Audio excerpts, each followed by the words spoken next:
welcome back to see the lovely Mr. Fred Spanner!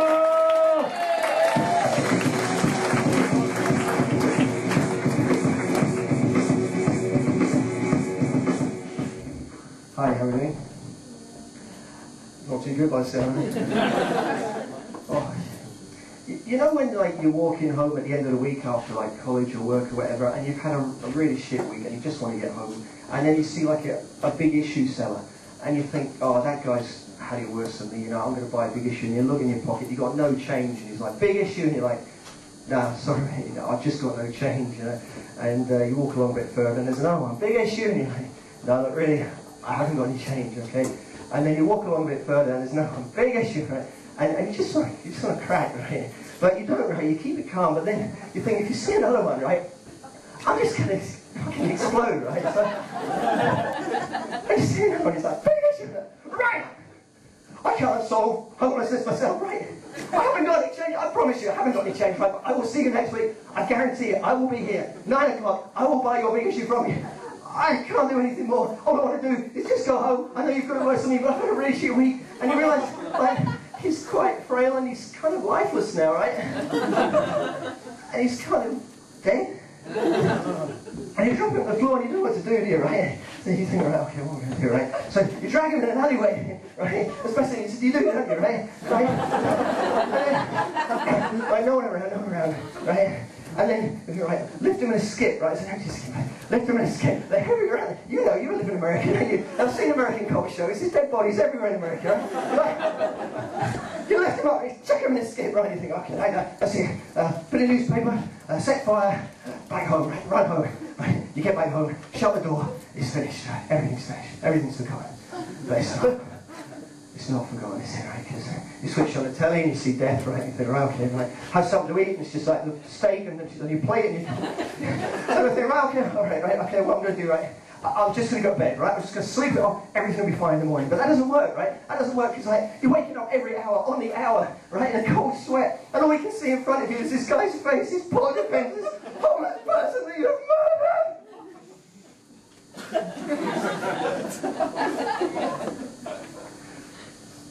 But apart from that, it was a pretty good weekend, really.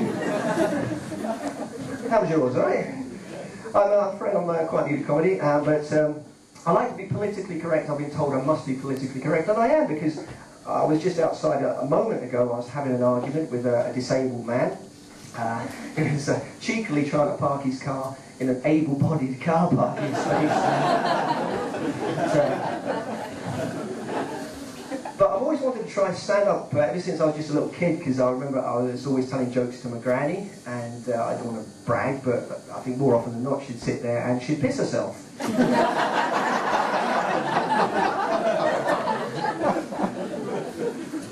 But I was really, really nervous last time I was on stage. I actually forgot what I was going to say. Everything went to cock and I froze, and I had to get a girl from backstage to come up here, and she pulled me off, which was lovely. I wasn't expecting that. Neither was the audience, I think. And I think it's fair to say it was one in the eye for the heckler, anyway. But I'm not getting a lot of sleep at the moment, actually. The man below me is shouting and screaming all night long. It's a bit of a worry because I live in a camper van. But I do like to live life on the edge. Just last night I pressed the button on my soda stream once more than the recommended number, you know, dangerously sometimes. And anyone ever had a lock-in? Have you ever had a lock-in? Lock-in, brilliant, lock-in. I'm ashamed to say I had my first ever lock-in this week. I mean, it was great, you know, I just felt like the big man, you know, we're sitting there till all hours, and they've got quite a good menu at Starbucks, you know. But I'm a parent now, which means that I'm legally allowed to use a banana as a means of communication. By this, I mean, you know, pick up a banana. Look, kids, I'm on the telephone.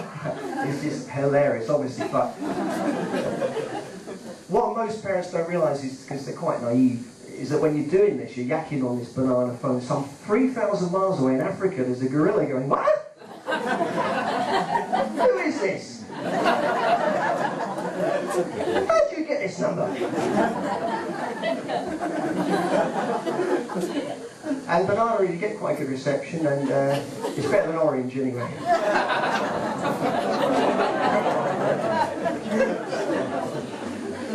Sorry about that. I like to write, actually. God, if you thought that was bad, wait till the next one. Yeah, I like to write. I'm actually writing a TV drama. It's about an aeroplane that crashes into a house and the survivors are trapped in an attic. I was thinking of calling it Loft.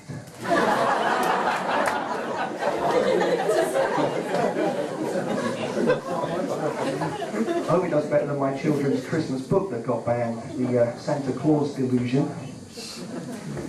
But I saw a great program on TV the other day. It was about this huge American supermarket chain, right? It gets all these orphan kids and it pays them 5p an hour in these stifling conditions in this massive warehouse. And they make the cheap clothes for their stores. And I just thought, that is just absolutely brilliant. Like, because not only is it giving those poor kids a job, see these shoes, right? $2.99. I did see a good advert on TV the other day, actually. I don't know if you saw it.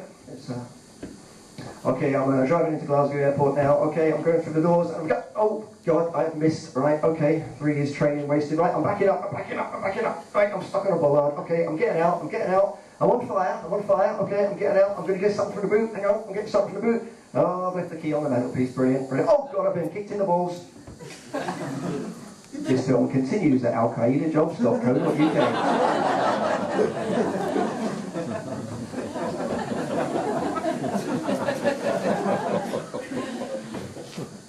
A friend of mine told me the Arctic monkeys split up last week, but I've just got no real interest in his work at the animal testing laboratory.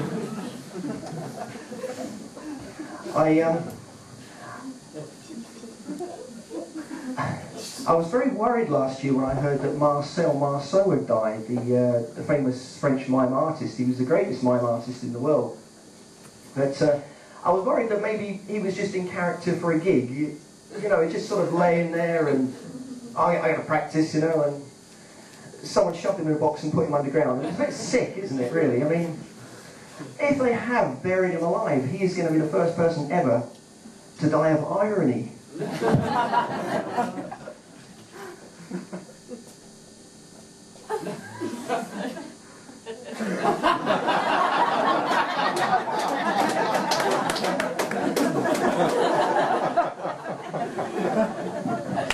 A sick laugh.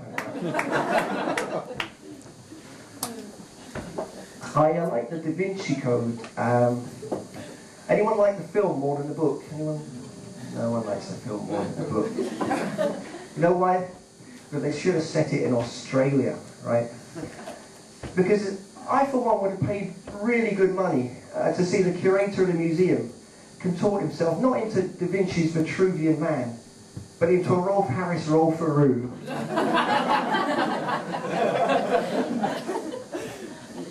Right, he could have written on the floor, "Yes, you twat, the cousin is gay." An anagram of, can you guess what it is yet? So I'm walking down the road the other day anyway, and this guy on the other side of the road starts saying, "Hey you, chicken!" So I'm like, alright, just ignore him. He's like, "You, chicken!" I'm like, just ignore him, just ignore him. "Hey, you, chicken!" So I'm like, coward. That was just before I tripped over the chicken.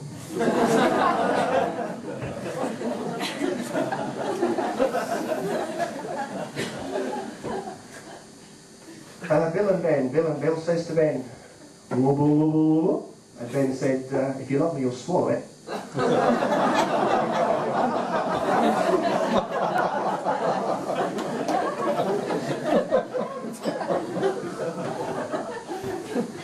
I tell you, kids have got no idea about the value of money these days, have they?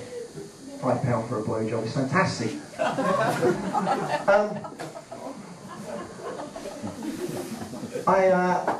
I'm actually going to leave you with the final words of my great-grandfather, just before he died. It's always stuck in my memory, so I thought I'd leave you with it. He said, look, if it was an electric fence, could I do this? Thank you very much. I've been Press Man.